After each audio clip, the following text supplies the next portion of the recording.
கர்த்தருடைய பரிசுத்த நாமத்துக்கு மகிமை உண்டாவதாக.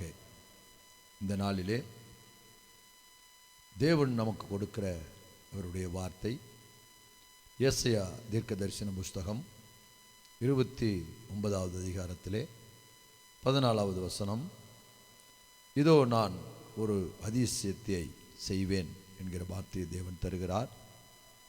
எனக்கு அருமையான தேவ பிள்ளைகளே, தேவ ஜனமே,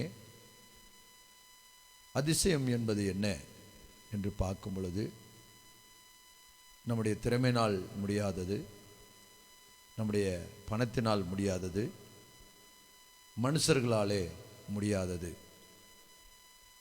நிச்சயமாய் இந்த 3 காரியங்களிலும் எந்த சாத்தியம் இல்லை என்று சொல்லி நாம் சோர்ந்து போகும்போது ஆண்டவர் இந்த நாளிலே சொல்லுகிறார், உங்களுடைய பணத்தினாலோ, உங்களுடைய பலத்தினாலோ, உங்களுடைய ஐஸ்வர்யத்தினாலோ, அல்லது மனிதர்களாலோ, உங்களை சார்ந்த உங்கள் பேக்ரவுண்டில் இருக்கிற மனிதர்களாலோ முடியாது என்று கைவிட்ட பின்னாடி ஆண்டவர் உங்களுக்கு ஒரு அதிசயத்தை செய்கிறார். அதுக்கு பேர் தான் அதிசயம். நிச்சயமாக அவர் அதிசயத்தை செய்கிற தேவன்.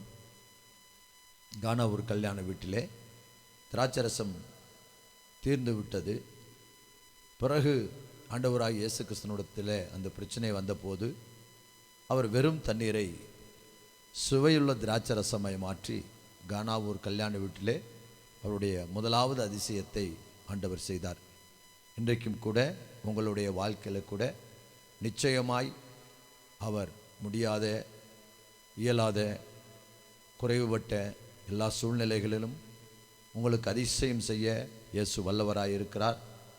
அவரை நம்புவோம், அவரை சார்ந்து கொள்ளுவோம். இயேசுவை சார்ந்து கொள்ளும்போது நிச்சயம் நமக்கு அதிசயத்தை செய்து அவர் திருநாமத்தை உயர்த்துவார். ஆமென்.